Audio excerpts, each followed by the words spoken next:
Hay estudios que afirman que las personas que tuvieron coronavirus pueden estar protegidas. Hablábamos recién con Jorge Dotto, ¿no? Bueno, no sobre este tema específicamente, pero sí sobre el tema genético de esta historia. Y hay recientes análisis en monos que revelaron que estos animales contaban con memoria inmune capaz de inactivar el COVID, el SARS-CoV-2. Bueno, vamos a hablar con el biólogo y doctor en ciencias, Federico Prada. Federico, buenas tardes. Sebastián Shapiro lo saluda en Duplex en el Voz de Bahía Blanca. ¿Cómo le va? ¿Qué tal, Sebastián? Buenas tardes, un gusto estar con ustedes. El gusto es mío. ¿De qué manera uno puede definir personas que tuvieron coronavirus estarían protegidas? O sea, Bueno, ¿harían inmunidad al 100% o no se sabe? Es interesante tu pregunta. El tema, para contestártela, tenemos que pensar que hay distintos escalones para lograr una inmunidad protectiva. Es decir, no todas las personas que generan una respuesta inmunológica les puede servir para prevenir una segunda infección, ¿sí? Y esto es muy interesante porque más allá de conocer un poco cómo se da la enfermedad y cómo es la biología del virus, también nos habla de si las vacunas van a ser efectivas, porque en definitiva la vacuna lo que hace es recapitular, ¿sí?, el proceso biológico dentro del organismo que sería la entrada al virus. Si no hay inmunidad protectiva, la vacuna no tendría ningún sentido. Y por suerte, la respuesta por el momento, utilizando un modelo de Macacus rhesus, es un mono que se usa habitualmente en investigación, cada vez menos, ¿no?, por una cuestión bioética, los monos se están utilizando, pero este tipo de ensayos sí o sí tiene que pasar por este modelo animal experimental. Nos estarían indicando que la inmunidad que se genera en el humano no solamente genera un primer escalón de respuesta inmunológica, es decir, que hay algunos parámetros que están modificados y son comunes al momento de responder frente a a una partícula agresora, viva o no, sino que además esa respuesta que generamos podría inactivar eficientemente al virus. Y eso significa que las personas que se infectaron van a ser inmunes o podrían ser inmunes a una reinfección. Bien, o sea, ¿se puede, por ejemplo, tomar una persona que hizo inmunidad porque se contagió, porque fue tratada, salió adelante, se curó en el próximo test después de los días que tuvo que cumplir, dio negativo? ¿Se puede hacer una extracción de esa inmunidad y transformarla en vacuna? ¿Se está estudiando de ese modo o se estudia de una manera totalmente distinta? Es otro punto que estás tocando, es muy importante también, y es utilizar a la persona que cursó la enfermedad como una herramienta, ¿sí?, de ayuda para tratar a personas que están enfermas. No se convierte en una vacuna, como vos me decías, pero sí se convierte en un tratamiento. Por lo general nosotros usamos la vacuna cuando es un efecto protectivo, ¿sí?, es decir, cuando uno realiza el tratamiento, la vacunación, y está protegido contra la llegada de la enfermedad. Ahora, cuando una persona está enferma, salvo que estamos hablando de cáncer, que también se habla de vacuna, de tratamiento, la mayoría de los casos la vacuna es proteger y el tratamiento es cuando está cursando la enfermedad. Efectivamente, la respuesta a tu pregunta es que sí, se puede usar la persona, el suero, el plasma de una persona convaleciente para tratar a personas enfermas. Pero esto no está relacionado con el hallazgo de los monos.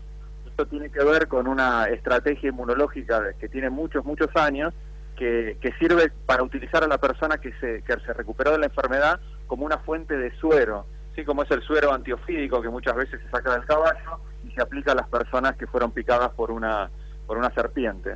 Eso sí puede utilizarse, y de hecho en Argentina hay varios grupos que están llevando a cabo una campaña muy fuerte para que las personas que cursaron la enfermedad sean donantes de ese plasma, ¿no? ¿Por qué se eligen los monos? Los monos se eligen porque, tienen una proximidad genética al humano muy grande, muy grande. La fisiología del mono es prácticamente un calco de lo que ocurre en los humanos. A nivel genético el parecido es impresionante. Se dice muchas veces que la cercanía genética con el humano es más estrecha que la brecha o la variabilidad que existe dentro de la misma especie humana, ¿no? Así que, eso lo convierte, lamentablemente para la especie, en un muy buen modelo de experimentación.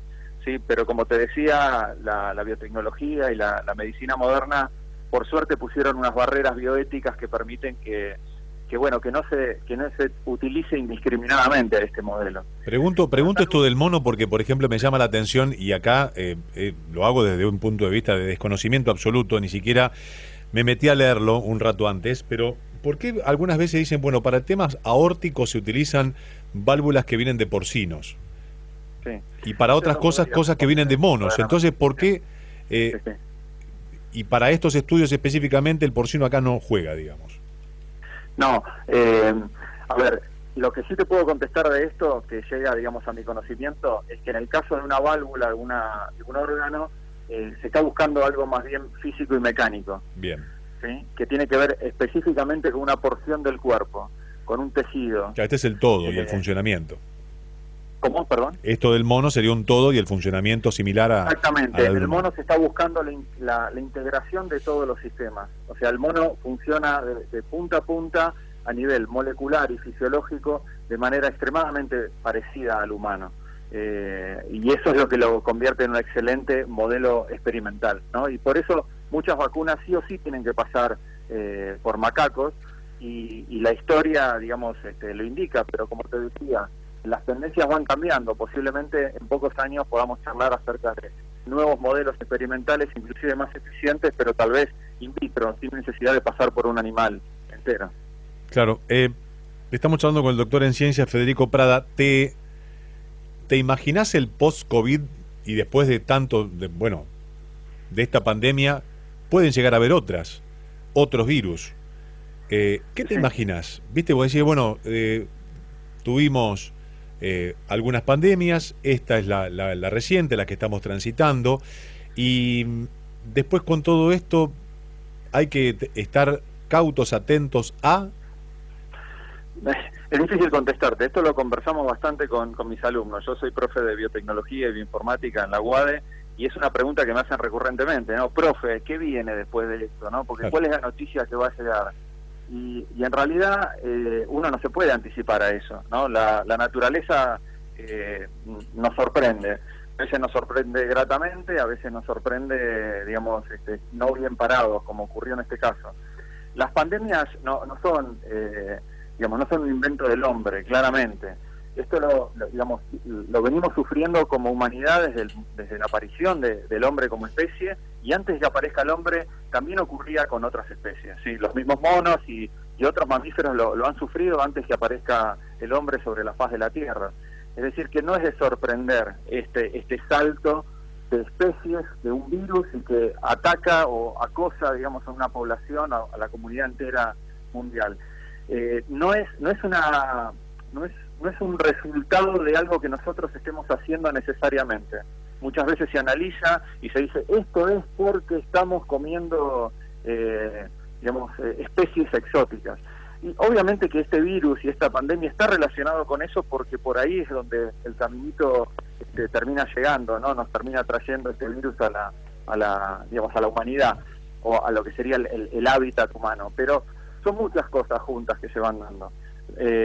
La deforestación, el acercamiento del humano a territorios donde antes no estaba, las diferentes culturas, la velocidad con la cual nos distribuimos en el mundo gracias a los transportes. O sea, si esto mismo hubiera ocurrido, 150 años atrás, es muy probable que la pandemia hubiese terminado en aquel momento en una zona circunscripta de pocos kilómetros en el lugar donde nació.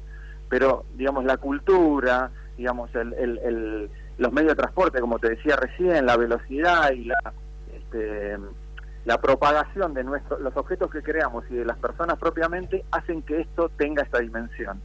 No sé qué es lo que va a venir, pero no tenemos que pensar que esta es la última pandemia que va a sufrir la humanidad, ni mucho menos. Pero por suerte tenemos las herramientas como para reaccionar un poco más rápido, cada día un poco más rápido.